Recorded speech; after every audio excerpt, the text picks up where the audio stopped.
UP police के result आने के बाद डॉक्यूमेंट वेरिफिकेशन की प्रक्रिया में आपको अपने डॉक्यूमेंट की फोटोकॉपी को राजपत्रित अधिकारी से भी अटेस्ट करवा के लेके जाना है। बहुत बच्चे कंफ्यूज हैं कि राजपत्रित अधिकारी कौन होते हैं, यानी कि हम किस जगह जाएं तो हमारा जो डॉक्यूमेंट है वो अटेस्ट हो जाएगा। तो इन सब चीज़ों की जानकारी के लिए आप इस वीडियो को देख लोगे तो आप समझ जाओगे कि राजपत्रित अधिकारी कौन होते हैं और सबसे आसानी से कहाँ पे डॉक्यूमेंट आपका वेरीफाई हो सकता है।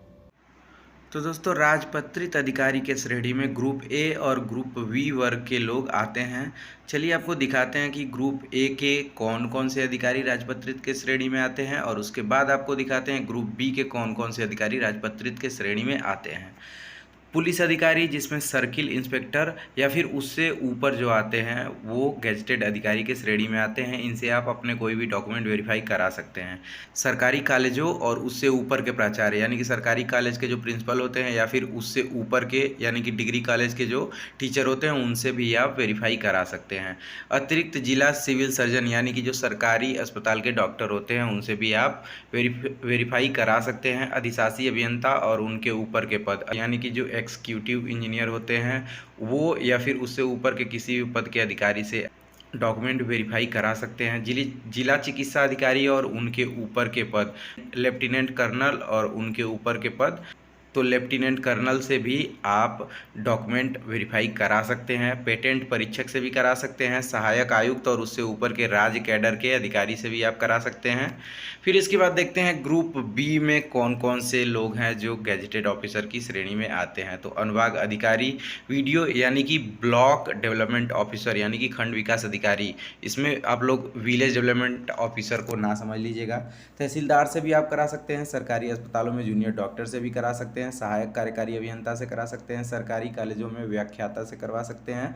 सरकारी हाई स्कूलों के हेडमास्टर से, मेजर और लेफ्टिनेंट से, मजिस्ट्रेट से, इतने लोगों से आप डॉक्यूमेंट वेरीफाई करा सकते हैं। ये लोग गैजेटेड ऑफिसर की श्रेणी में आते हैं।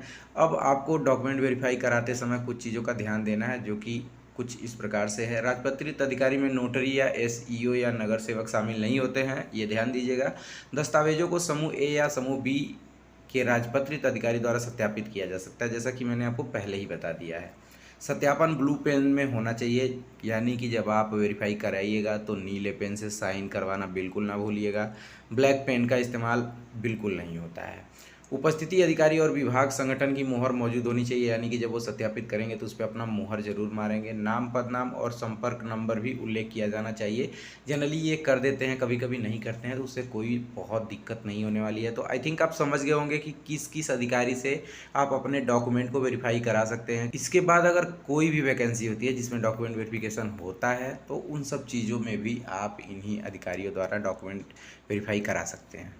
तो समझ गए कि आपको कहाँ कराना है। आपको बस ये ध्यान देना है कि जिस स्कूल से पढ़े हो, मान लो वो सरकारी स्कूल है तो उस स्कूल के प्रिंसिपल से मत वेरीफाई कराना, क्योंकि वहीं से आप पढ़े हो तो वो वेरीफाई करेंगे तो वो उचित नहीं रहेगा और वो शायद वैलिड भी नहीं रहेगा। तो इस वजह से आप किसी भी नज़दीकी डॉक्टर या फिर अगर कोई आपका परिचित हो तो वहाँ से करा लेना। बाकी अगर वीडियो अच्छा लगा हो तो वीडियो को लाइक करो। यूपी पुलिस से जुड़ी और कोई जानकारी चाहिए तो आप कमेंट सेक्शन में जाके कमेंट कर दीजिएगा, मैं उस पर वीडियो बना दूंगा। बाकी मेरा आपके सामने इंस्टाग्राम आईडी है, उसको फॉलो कर सकते हो। कुछ और पूछना हो तो आप यहाँ पे भी मैसेज कर सकते हो। मिलते हैं अगले वीडियो में, तब तक के अपना ध्यान रखिएगा। Bye bye.